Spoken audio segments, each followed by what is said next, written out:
August மாதம் 31ஆம் தேதி கர்த்தர் நம்மை நிமித்தமாக அவரை நாம் ஆராதனை துதித்து பாடுவோம். இன்றைய நாளில் நாம் அனைவரும் ஆண்டவரை ஒவ்வொரு நாளும் அவரை நாம் துதித்து ஆராதித்து மகிழ்ந்து நாம் அவரை பாடுவோம். இன்றைய நாளில் நாம் படிப்பது நம்முடைய வார்த்தைகளை நாம் ஒவ்வொரு நாளும் படித்து பயன்பெற வேண்டும். அவருடைய வார்த்தைகளை படிக்கும் பொழுது உங்களுக்கு ஒரு மாற்றம் உண்டாகும். நீங்கள் ஒவ்வொரு நாளும் படித்து அதை பயன்பெற வேண்டும். ஏனென்றால் நிறைய பேர் படிப்பதில்லை, வீட்டில் விட்டு மாசு வருவாங்க, அப்படி போயிருக்காங்க. அதை படித்து நீங்கள் பயன்பெற வேண்டும். கர்த்தர் நாம் அனைவரும் என்ன செய்ய அந்த உங்களுக்கு மனப்பொழுது அந்த நாம் இன்றைய நாளில் நான் ஒரு வார்த்தையை உங்களுக்கு குறிப்பிட்டேன். நீதிமொழிகள் 22ஆம் தேதி 4ஆம் வசனம். தாழ்மைக்கும் கர்த்தருக்கு பயப்படுவதற்கும் வரும் பலன் ஐஸ்வர்யம் மகிமையும் ஜீவனமாகும். மன தாழ்மையையும் கர்த்தருடைய பயத்தையும் தழுவுபவர்கள் அவர்களிடமிருந்து ஒருபோதும் எடுக்க முடியாத ஒரு செல்வமும் கனமும் மற்றும் ஜீவனமும் இருக்கிறது. நாம் அப்படியாக ஆண்டவரை தாழ்மையோடு நாம் அவரை நோக்கி கூப்பிடுவோம். கர்த்தர் கூப்பிடுகிறதே ஒவ்வொரு நாளும் அவருடைய கிருபையால் தாங்கி நம்மை வழிநடத்தக்கூடியவர்கள். நாம் அப்படியே ஜெபிக்க வேண்டும். இந்த மாதத்தின் கடைசி நாள் ஞாயிற்றுக்கிழமை, ஆகஸ்ட் மாதம் கடைசி ஞாயிற்றுக்கிழமை 31ஆம் தேதி நம்மை கர்த்தர் இந்த கடைசி மாதத்தில் நம்மை அழைத்திருக்கிறார். நாம் அனைவரும் உள்ளத்தினால் அவரை நோக்கி துதித்து மகிழ்ந்து பாடி ஜெபிப்போம். நாம் மனத்தாழ்மையுடன் நடந்து எல்லா வழிகளிலும் ஆண்டவரை நோக்கி கூப்பிடும் பொழுது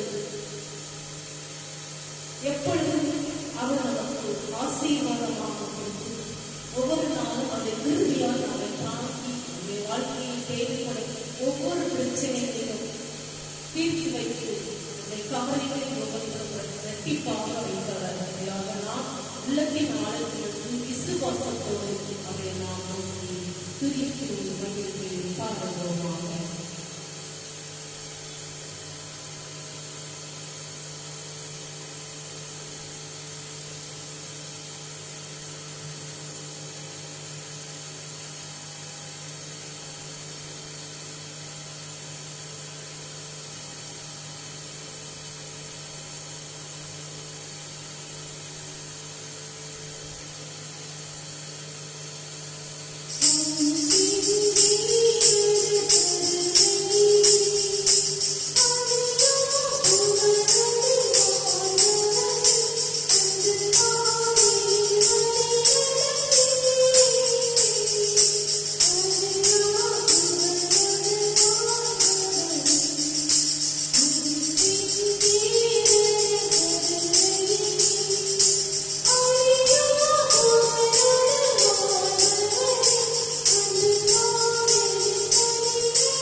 வாசித்து 2ஆம் அதிகாரம் 13, 14.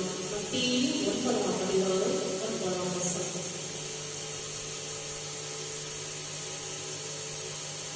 உருமாற்றம் தெய்வீக அழைப்பை பின்பற்றுகிறது. இயேசு அவ்விடம் விட்டு புறப்பட்டு போய் ஆயத்த குறையில் உட்கார்ந்திருந்த மத்தேயு என்னும் ஒரு ஊழியக்காரரை மனுஷனை கண்டு எனக்கு பின் சென்று வா என்றார் ஆண்டவர். அவன் எழுந்து அவருக்கு பின் சென்றான். யார்? மத்தேயு. மத்தேயுவுக்கு ஆண்டவரோடு ஏற்பட்ட தனிப்பட்ட அனுபவத்தை இந்த பகுதியில் நாம் பார்க்கிறோம். இது தேவனுடைய கிருபைக்கு மிக ஆழமான ஒரு உதாரணம். மத்தேயு ஒரு தனித்தத்துவமான நபராக இருந்தார்.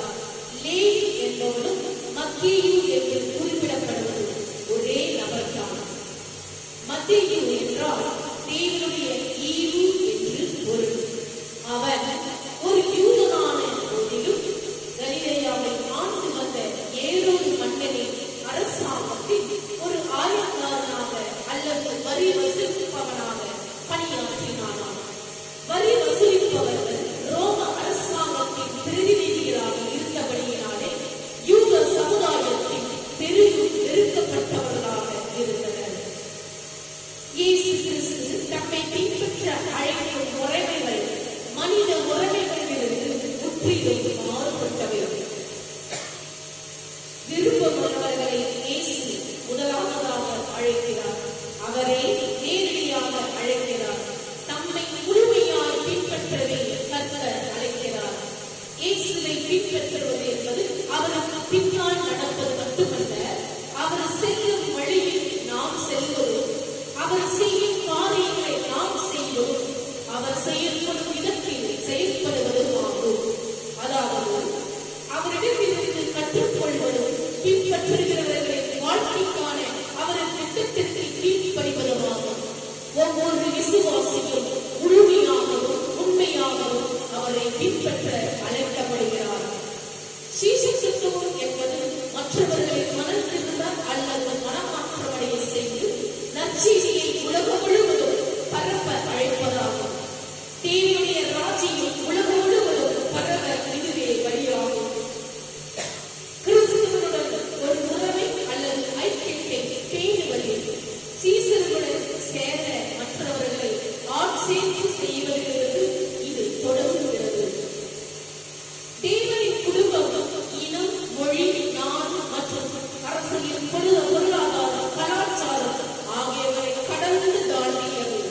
ஒரு யூத இயேசு ஒரு ரோமானிய வரி வசூலிப்பவனை தமது சீஷனாக ஏற்றுக்கொள்வது என்பது யூத மதத் தலைவர்களின் மனதில் அவமானகரமானதாக விளங்கியது.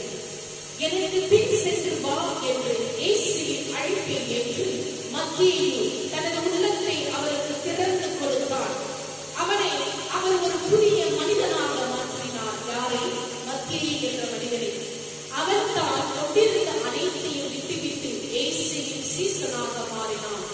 இயேசுவின் அழைப்பிற்கு எந்த விதமான தயக்கமும் அல்லது நிபந்தனையும் இல்லாமல் தனது முழுமையான கீழ்ப்படிதலையும் அர்ப்பணிப்பையும் வெளிப்படுத்தினார் மத்தேயு. பேதுருவை போல வாக்குறுதி மனிதனை பிடிக்க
நேரத்தில் நாம் கடந்து சென்றோம். இப்பொழுது ஆண்டவரை நோக்கி நாம் திருவிழா பங்குகிறோம்.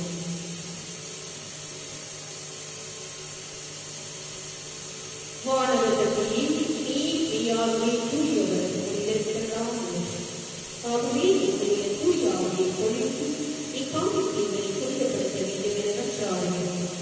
இவ்வாறு எங்கள் ஆண்டவரே கிறிஸ்து உடலும் இரத்தமுமாகும் எங்கள் இறைவாகும் அவர் வாங்கப்பட கையெழுத்தது அப்பத்தேவைக்கு நன்றி செலுத்தி அதை பிட்டு தன் சீடர்களுக்கு அளித்து அவர் கூறியதாகும். அனைவரும் இறைவாகுங்கள் ஏனெனில் இது உங்களுக்காக கையெழுத்தப்பட்டு என் உடல் என்றார். அவனவே உள்ளவர் எங்கள் எடுத்து உமக்கு நன்றி செலுத்தி வாழ்த்துரைக்கு தன் சீடர்களுக்கு அளித்து அவர் கூறியதாகும். அனைவரும் இறைவாக கொள்ளுங்கள் ஏனெனில் இது புதிய நித்திய விளைவுகளுக்கு காரணம் என்றது. இது பாவ உணர்வை பெற்று உங்களுக்காகவும் எல்லாருக்காகவும் செய்யப்படும். இதை நினைவாக செல்லுங்கள் என்றார். நம்மை உறவாக பற்றுகிறோம்.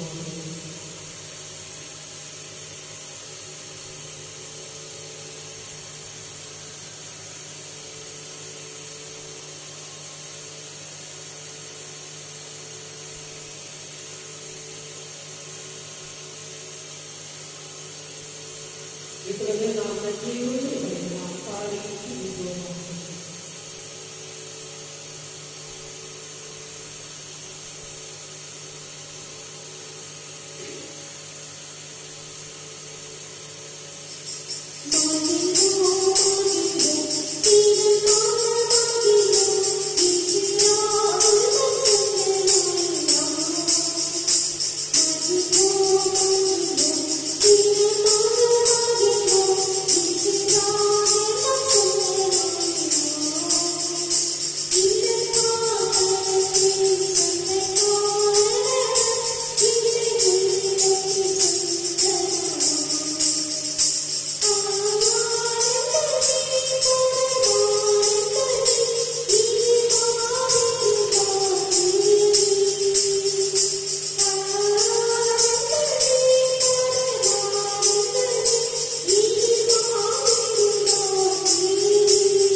கீழ்ப்படிந்து இயேசுவை பின்பற்ற தனது உடமையை விட்டுச் சென்ற அவர் விருப்பமுள்ளவராக இருந்ததற்காக ஒரு நன்மை செலுத்துகிறோம். கர்த்தாவே, நாங்கள் உங்களுடன் ஒரு வலுவான உறவை வளர்த்துக் கொள்ளவும் உமது சீஷராக இருக்கவும் விரும்புகிறோம். இந்த இலக்கை தினமும் தொடரவும் மற்றவர்களும் அவ்வாறே செய்ய உதவும் எங்களுக்கு நீர் உதவும்.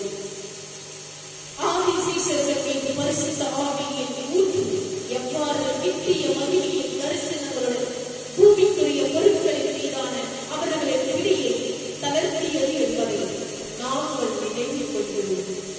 அவர்கள் தங்கள் உலக ஆசீர்வாதங்களை ஏழைகளுடன் பகிர்ந்து கொண்ட தன்னிச்சையான தன்மையை கண்டு நாங்கள் மகிழ்ச்சி அடைகிறோம். எங்களுக்கு வசதியான வீடுகள் உள்ளன. வீடற்றவர்களை ஆசீர்வதிக்க எங்களுக்கு உதவும். எங்களிடம் அதிகப்படியான உடைகள் உள்ளன. ஆடையற்றவர்களுக்கு நாங்கள் ஆடை அணிவிக்க உதவும். சாப்பிடுவதற்கு எங்களுக்கு நிறைய இருக்கிறது. அதே போல நாங்கள் ஆதாரமில்லாதவர்களுக்கு உணவளிக்க எங்களுக்கு உதவும். ஏழைகள் ஏழ்மையானவர்களுடன் தன்னை இணைத்துக் கொண்ட ஒரு குமாரனை ஆவியை மனநிலையிலும் எங்களுக்கு தாரும். எல்லாமே உம்மாலும் உம் மூலமாகவும் உமக்காகவும் உண்டானதனாலும் உமக்கு எல்லா மகிமையும் நாங்கள் செலுத்துகிறோம். இயேசுவை வெளியேற பெற்ற நாமத்தில் ஜெபிக்கிறோம் எங்கள் ஜீவித்துள்ள நல்ல பிதாவே, ஆமென். என் ஆத்துமாவே கர்த்தரை ஸ்தோத்திரி. என் முழு உள்ளமே அவருடைய பரிசுத்த நாமத்தை ஸ்தோத்திரி. என் ஆத்துமாவே கர்த்தரை ஸ்தோத்திரி. அவர் செய்த சகல உபகாரங்கள்